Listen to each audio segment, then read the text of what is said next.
put in the one that I bought. I probably have the original version. I don't have the updated and everything like that. Or at least whatever my account had. At least I don't know if that was the kind of the case. I guess it could go numerous ways. I mean, I don't like the idea though that if I spend $60-$70, I'm renting the game. I mean, it's not that you're renting the game. I want you to know you are buying a license to the game. It is the equivalent of like, oh, you bought a key. You bought a beta key or an alpha key. You bought a final product key, and that key allows you to access the game to use it at any time. The company that's responsible, or in this case, any media, a third party person who's given you the key can cut off your access, and you no longer have that. Now, I guess that's their right, though, isn't it? Yeah, it is their right, but the problem is that in a free market, that is kind of like, I don't want to say scummy. What I want to say is very, very, like, it doesn't feel good. It doesn't feel good because like you're paying $60-$70 for literally a key. It's like it's like renting a house. All right, you pay like $3,000, and this is me being exaggerated, but like $3,000 of rent.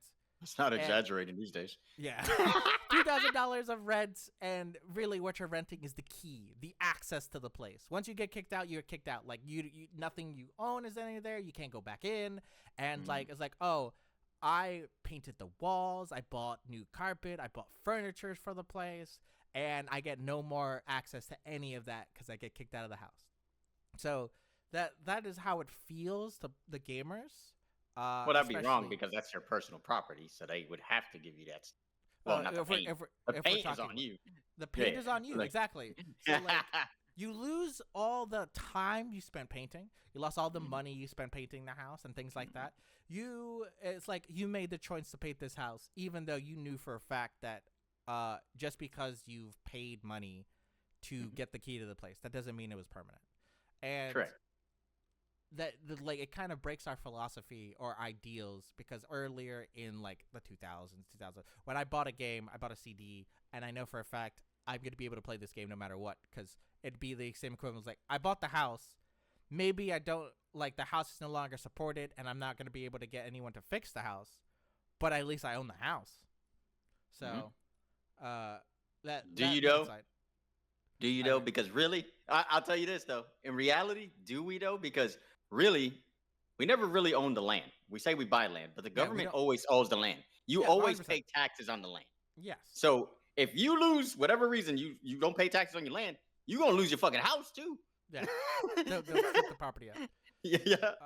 But that's because like it never, even like old school wise, it was like, oh, you can get the land, but land is not.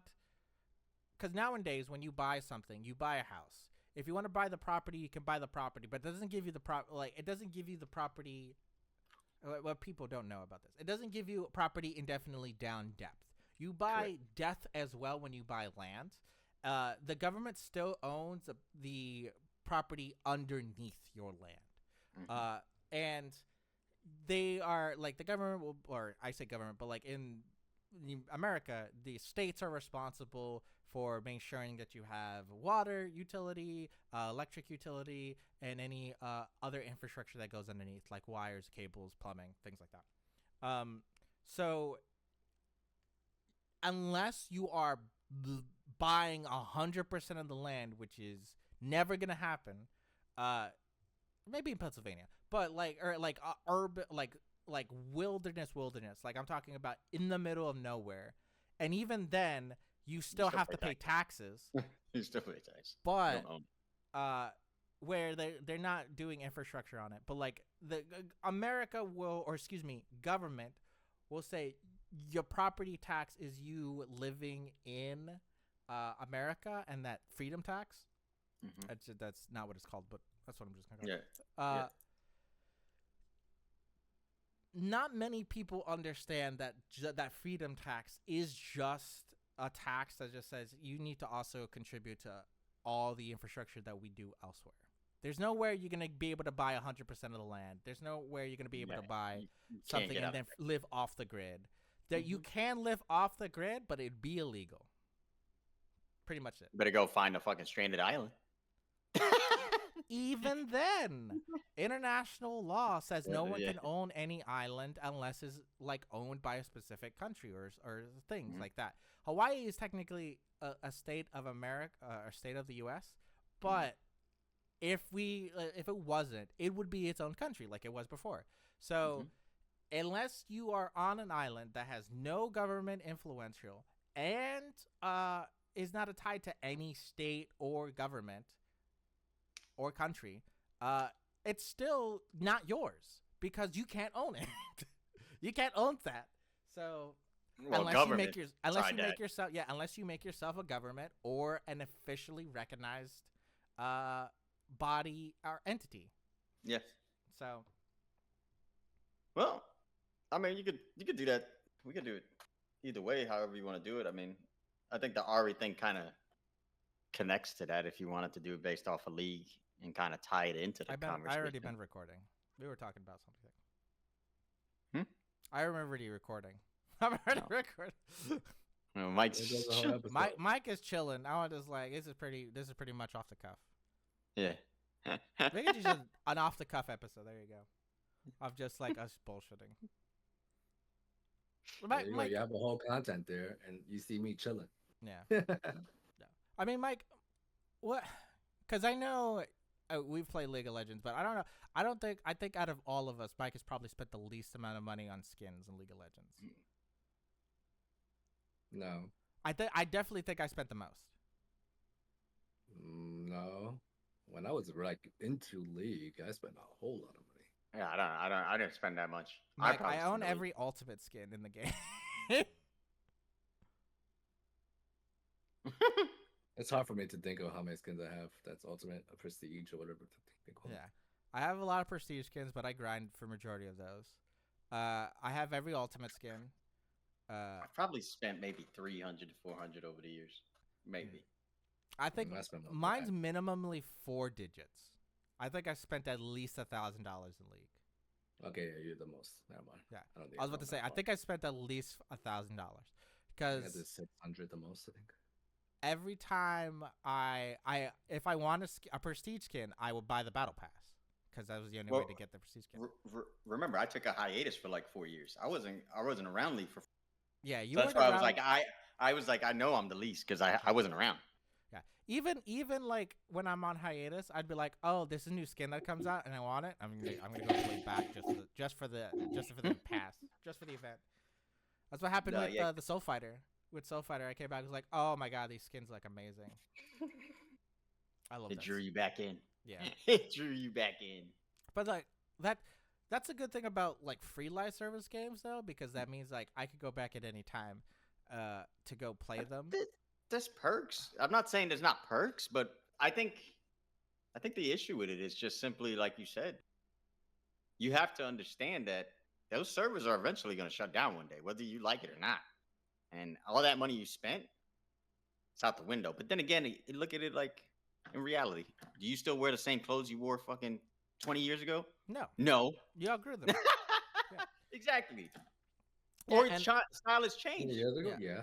And I do find it funny because the people that are the petition for like stop killing games, they're using the crew as an example, but what they fail to recommend or fail to bring up and contextualize is that there are 2 sequels to the crew. There's Crew 2, which came out afterwards, and then they're now making Crew 3. So it's like, but does the stuff you have from Crew 1 transfer to 2 or not? I don't know. But I doubt it. Okay. But that would be fair if they did it that way. Then people, I don't think, would be as upset. Like if some of it transferred something. Yeah, but like if it's a different architecture and maybe the content isn't 1-to-1, or better yet, they don't have the license to keep producing that that thing, and they would have to renew the license for like because it just like in Call of Duty and things like that. In car games, you have to license to use the car in the game. So, like, when they are putting in a Porsche or they're putting in a Ferrari, they have to pay Ferrari or Porsche money to license to put the car in the game with the exact same name. Yeah. Otherwise, they would have to change the name. Otherwise, they would have to change the things. Right. That's what GTA does. They don't put any of the actual names. Exactly. So when you do that, and like in an example in the Crew 1, if you buy a DLC for let's just say a Lotus, okay? We got a little Mhm. Lotus Eclipse. Uh you purchase the rights to use that name, the model, and everything into the game. When you do that, as long as that game exists, you have to pay for that license. Once you go to like your sequel game, if you don't put that car into the sequel game, you don't have to repay for the license or reuse the car. And in this case, let's say the Crew 1, you don't want to pay for the license anymore. Well, guess what? If you shut down the server or shut down the game, guess what? You don't have to pay for that license anymore unless you want to put it into another game, in a future game. Then you have to repay for the license. Yeah, yeah. So if you don't have any intents of putting that car back into the game, shutting down the game and not paying the license more saves money. So that is a way, and then there are ways around it, obviously, with like storing the code for the res, the images and graphics like that, but then those are going to be breaking TSO or TSO, TOS. Thank you.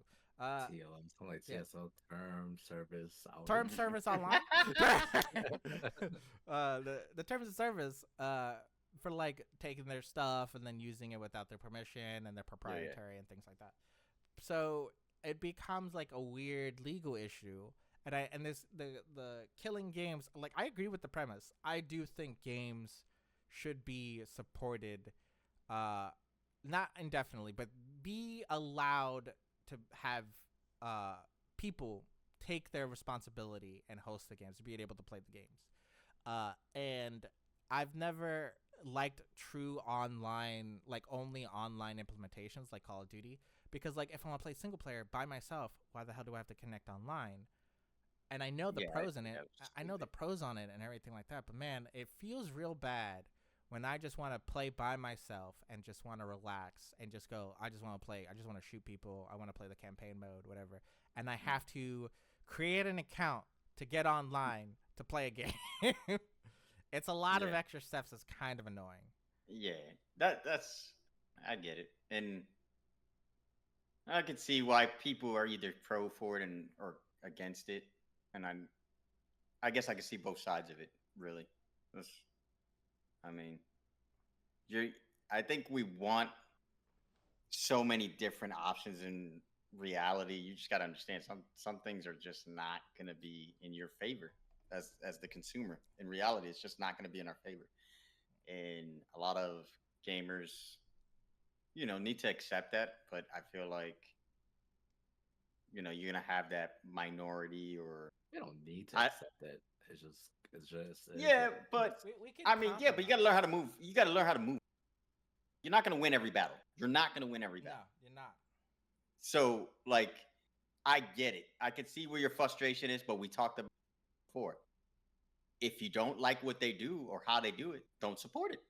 Don't spend your money on it. Don't play the game. Move on. That's why the petition's for, though, because I know they're fighting for it and things like that. And Pirate Software, or Thor, if you don't know, has like voiced his opinion, because he comes from. Funny enough, he's an old Blizzard employee, developer as well, who used to work security and everything like that. But he's like, I'm letting you know, like, I understand, like, I support this and things like that, but the wording on the petition is very bad, because the way the wording is goes with, like, if a company, a developer should make a game, design it so it can last indefinitely, and they will support it indefinitely. And I was like, that's not going to happen. They're never going to make That's an unrealistic. Yes. That's unrealistic promise. Exactly. They're like, it's like, I understand, I agree with this point, but the wording on here is not what I agree with. I'm on that as well. Let me ask you this: what about if games were required to do, I don't know, like almost like a warranty we would do with like cars or houses, or like when you get, roof done, whatever you want. Like, what about if you had to at least warrant the game or support the game for at least a minimum amount of years, if it's successful, of course. If it's not making profit, it's not successful. Well, that's Obviously, the thing. the game's not gonna But last. how would you determine success? Because each country has a different determination for success. Because, like, are we talking about how much money you put in? because again, that also increases like live service games. You are still paying money to keep it open, so that the definition of success gets further and further away as long as the game is open. I would And say there has to be a universal profitability margin that the game, like if the game is averaging, say, 10 to 15% profit every year, then that game should be continued. Now, if it's not, like if it's barely making profit, like 2%, 3%, you can understand why maybe they're wanting to get away from it. It's too much resources being put into it for very minimal profitability. Are you doing this for yearly though? Like, yeah, it's like, is it a quarterly? Is it yearly? Like what? I, Because sometimes I games would have to say, go yeah, through I would say humps. more, yeah, I know, and that's where it comes down. Like, I don't know how you would do it. I feel like if they could, and then it's like, how do you support a contract or put a contract like that to the game developers? Because, they, like you said, there's ups and downs. Like Yeah, one year you might just see a decline in players, and then all you of a drop sudden, it. Yeah, and you yeah, drop it, and then you drop a DLC that brings players back, yeah, and then the profitability goes back up. yeah. It's risky. I get your point.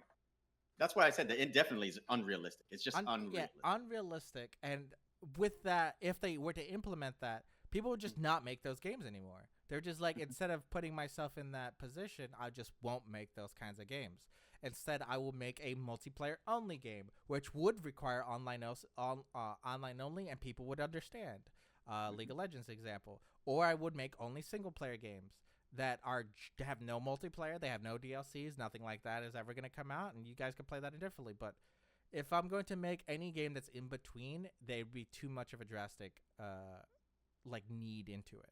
And warranties in games is a weird thing because do know that even with cars, like you can, or like anything you buy online, anything with that, they ask you like, do you want warranty on this? And it's always optional. Like I don't like developers don't have an option if they're forced to like participate in a warranty they don't want to. It kind of sucks. Well, Now, I think this would only be for games though that we're saying that would be service. yeah, live This service, would only, which is yeah. becoming the majority though, because like Correct. every game is in some way now a live service game because like, oh, if you want a DLC or you need patches and anything like that, you need to connect to the internet. So this live service direction that video games have been going into has some pros. I would like that to be known. It has some pros. It has a cheat software so that prevents cheating or hacking towards ROMs or like preventing people from stealing the game so that they can like get those and make sure. It also prevents it also includes, like as I said before, high res streaming, so you can stream textures to your game without actually having to download them, so that your game looks crisp even though you didn't like have like a 2 terabyte download. Yeah. So there are pros to it, but again, the cons right now are just too much for like the average user to bear. And like the only answer to it is a compromise between developers and gamers.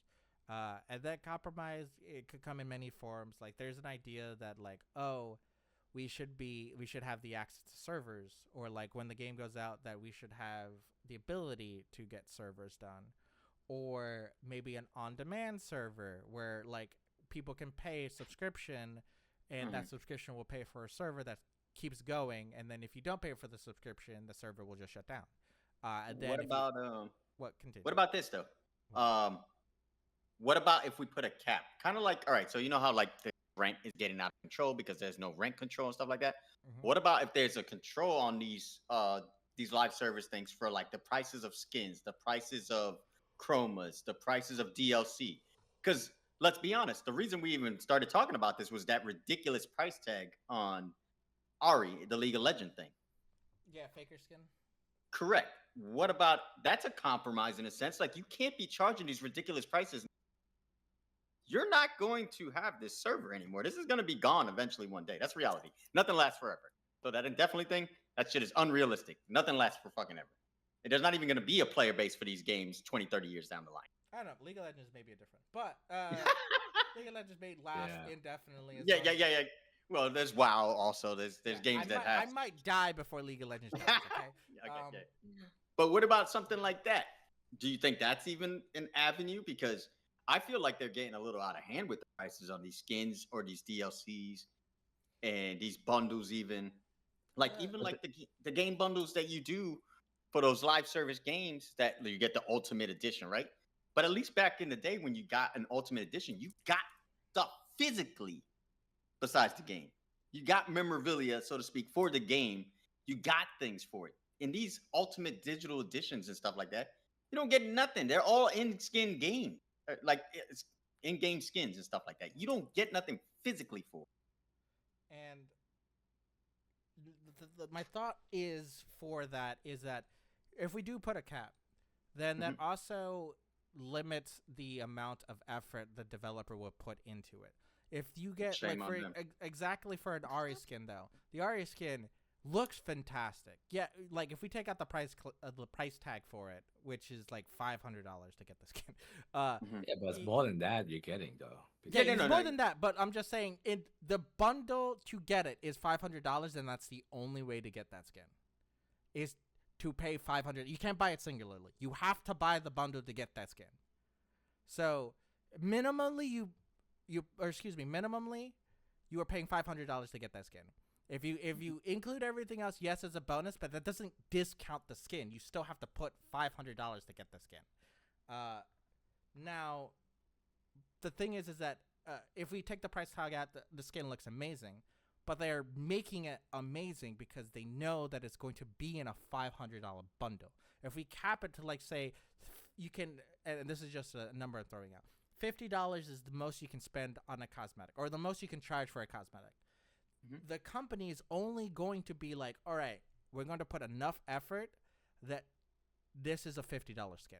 We're never going to put more effort that like, we're going to make a $100 skin, but it's going to be $50. No, they're not going to do that. They're not going to spend money for a skin that is not going to generate the profit that they want. You would need to increase that by fold, and that's not what they're going to do. Instead, if the cap is 50, they're going to make $50 skins, just more of them. There's just going to be more $50 skins. I get your point, Yeah. but tell me there is a skin truly worth $500. Tell me that skin is truly worth $500. I don't know about if it's worth $500. It's as worth Micah said, depending though. on who's buying it. Yes. It's correct, worth whoever correct. is buying I it, guess because you could argue that. Yeah, because And it may be worth it to that person, Mhm. and if they have the money for it. Because Mhm. I wouldn't say if any skin's worth it, because any skin that I bought, it's worth it. So Yeah. I mean, it's just depending on the person. You may not think for yourself that it's not worth it, then you don't buy it. Yeah. And we're looking at it as skin. There's more in it than just that. Skin. Correct. I was That's reading why it. I just don't want to like separate like all this skin. It's just the skin that you're getting. No, there's other stuff that you're getting attached to that. Now, would I pay $500? No, but that's my, I guess even if I was very into League like I was, Mhm. I still may not even. Maybe actually, you know what? Considering thinking about it, if I had the money, maybe I would have got as far as a maybe, but right now, no. And you're right. If people got the money and they're that big of a fan of it, they're gonna buy it, and that's what it comes down to. I think. I will say Right. it's $500 and still too expensive for me. Like it's like I have the money, I still think it's too expensive for me. But the thing is, It's justifying it, man. Yeah. It's justifying it. But the price tag is still the same, so people are actually buying it. So there's got to be analytics behind why they're pricing it this much. It's because people are still people are getting enough. People are getting it where they're not okay. Let me reduce the price, or let me find other avenues. And we won't do this again. Yeah, reduce the price, and then we'll do this again. But instead, they're now releasing 2 more skins that are $500. Well, obviously, people are buying it. Look at it this enough way. people for them to buy Correct. to keep that price. So look at it this way. They're using Faker. Faker in reality is like in sports world. He's like MJ of basketball, right? Michael Jordan. Correct. So like people He's the pay GOAT. ridiculous money for his sneakers, right? MJ sneakers go for stupid fucking money. That I'm like, I like MJ. I love MJ. I love his sneakers. But there's some price tags I am not willing. It don't matter if I've got the money, like you said. You got the money, you're still not spending it. Yeah. Like I like the sneakers, but I still want. Like I love MJ, but Not that much. I mean, they're sneakerheads, and this is like I'm not. That's a whole that nother. Sneakerheads, Jordans are always like, we need to get the Jordan 5s, man. Jordan 4s, Jordan 2s, Jordan 3s. Yeah, all those. Yeah, I'm just like, all right. I was like, I understand, but I look at those price tags, and as someone who's not a sneakerhead, I look at that and I'm like, man, I can't understand this. And that's why I understood what Mike said when he said it depends on the person, because if they find it valuable, but the only difference I would argue, Mike, is that you physically own those sneakers. They're in my hands. They physically, no or matter not, what, it's still the same. Nike can go out of business. I still have those sneakers. That's the only thing I would say is different, and why I can't justify $500. You're paying the price for a PS5 for skin. I don't care how much comes with that skin, that bundle. You don't own it. No matter what. I mean, you can't go anywhere. But no. But what I'm saying is, you don't know that. You don't know if they somehow some bad practice happens and they tank in 10, 15 years. You never know what could happen. You just never know, and you don't own it. I understand that argument and not owning it and spending $500. But you know what? At that moment, it's worth it to you. Yeah. You buy it. But that's the difference. It's like, I get that you want something to own, and that is, but the value depreciate after a while because you're gonna get $500 back from other ways. I mean, no, not true. True. They don't depreciate. They go up in value as long as you do not wear them. They go up in value. Jordans do not. But that's no. You're talking about sneakers. No. Well, here's another point. But I'm saying memorabilia, because technically that skin is like memorabilia, but you don't physically own it. Yeah, but I was gonna say, Gio, you brought up a good point. As long as you don't wear the sneakers, then why the fuck did you buy them? It's basically having a skin. You like, I own this. I own the physical thing. I own the physical. You're not fucking wearing it. No, what's the point of it? I'm gonna tell you what's even more expensive. I can at least use the skin. I can use the skin and then still sell it for like the account for like $5,000.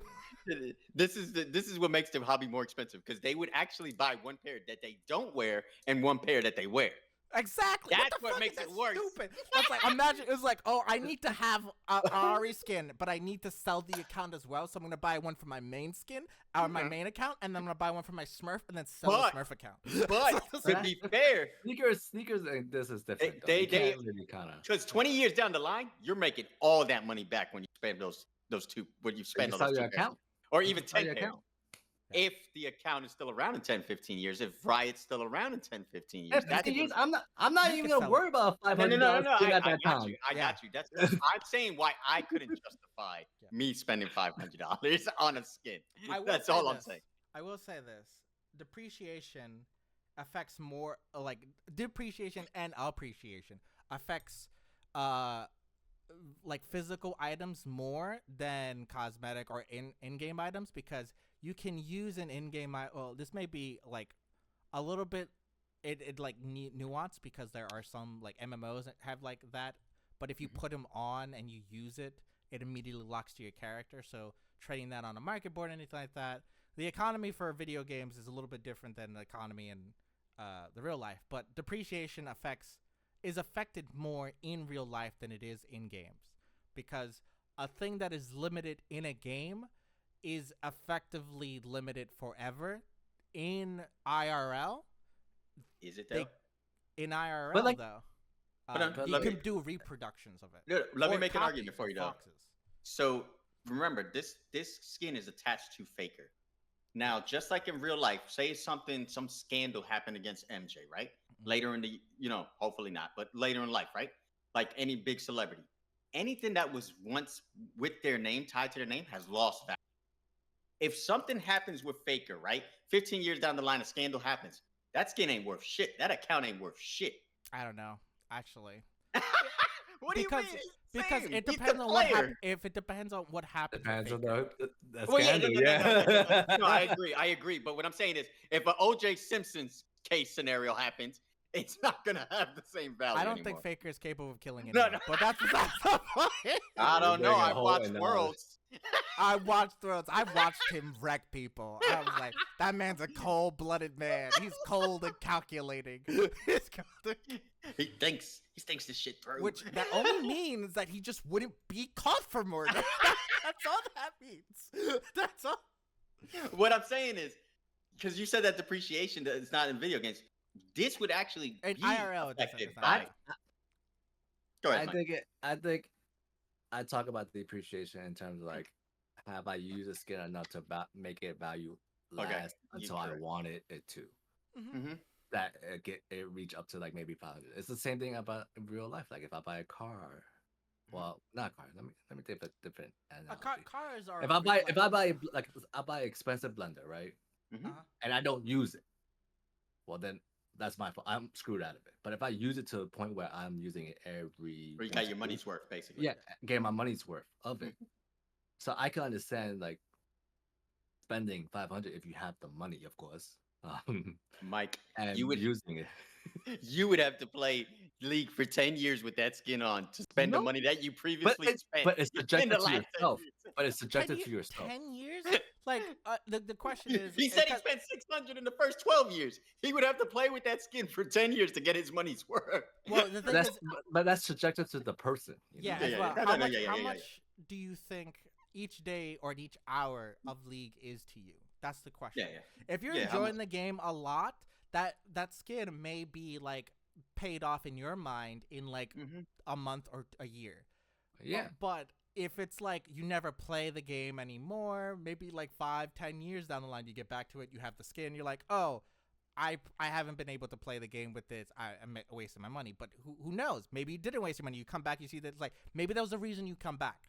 You don't know. There's so many things that happen, but as I said before, like depreciation happens IRL more when you have a physical item. More because factors. Like time is definitely affects any IRL item. Sneakers, cars, blenders, anything like that. It will naturally depreciate unless it becomes like a collector's item, and that is the only way things appreciate. If something is limited and it is kept in good condition, and IRL, time affects everything. So you need to be on top of the maintenance. You need to make sure it's protected in a great location, storing-wise. Everything has to be perfect for it to not depreciate. And that's a lot of effort. When you buy a $500 skin, I don't give a fuck. It's going to stay the exact same way. I'll play it 2 weeks from now, and it'll look exactly the same. The only thing I would say is, the only concern I would have and say, and they got to make sure don't do this later on, where it's next year, 5 years from now. No. They can't make it that you could eventually get it through chest or anything like that later on. Or cheaper. This way it maintains its value. Yes. You know what I mean? And it becomes, like you said, like a collector's item. It has to remain collector's item. Because like when I talk about Jordans, not every Jordan is a collector's item. But the Jordans that they look for, the rare ones, those are collector's items. Those are the ones that appreciate. Not every Jordan appreciates, but those Jordans appreciate. So it has to stay like that. If they're gonna do that, they have to respect the that are spending that $500. Oh yeah, I don't think they're gonna put it on a chest. Yeah, no, but they've done that with Ultimates. Ultimates have eventually gone to where you can get. I've gotten Ultimates that I didn't pay for. That's Ultimate, but like the Prestige skins are. As Prestige, I don't get. I bought that and nobody else. That's because, okay. No. That's as long as they added do a higher rarity. They added a higher rarity, and then it was like, what do we do with the lower rarity? It was like, oh well, we'll put them in the chest. Give incentives for chests, but still make the most rare thing unattainable in those chests. Yeah. And There's no way they're gonna put that. But they can't make. But you spend 500 to get it now. There is a difference because maybe sometime down the road do that, but not like now. No. Within I think right now $500 to get it, and then a chance maybe like 2-5 years, or on the anniversary of Hall of Fame, make a Hall of Fame chest that has the opportunity to give that out, and be more expensive chest, and that'd be just fine. A chance to get it. Yes. Yeah, that'd be fine at that point, but like, don't do it like just. It can't be within it can't be in the next 5 years. It can't be in the next 5 years. Yeah, I don't know about 5 years. 500 is not that in terms of how everything is right now. 5 years? They can't. I could see. Well, first off, What anniversaries in 5 years for the Hall of Fame? Really? You don't do that until like 20 years. That's usually the. I don't know about 20, but video 20. games lifetimes are a lot. Yeah, it's different. They're extending. They're extending. Well, still, we're talking about League of Legends, which is already one of the longest games next to WoW. So. Yeah, but that's also one of the games that's actually the mindset of a sport that actually can transcend. Yes, but the question is, with League of Legends is changing the sport every year to make sure it's on top of tape. Basketball doesn't need to change. It's always going to be basketball. It's always going to be. Well, yeah, it doesn't have to. Basketball doesn't change, but they do make improvements or rule changes. They do try to find ways to make the game more engaging to the youth. Contradictory, but yeah. Rule changes are contradictory. Not a lot of people agree with that. Like football is like the example. Well, we don't agree with a lot of the rule changes and how soft both sports have gone. Yeah, but anyway, like I think I got places to go. So thank you for watching this episode of the Part-Time Gamers podcast. Be sure to like the video and subscribe to our channel for more content like this. And follow us on our other social platforms on TikTok, Instagram, and Discord. Links for those will be provided in the description. Thank you again. We will see you on the next episode of the podcast. And make sure you make some time for video games. Peace.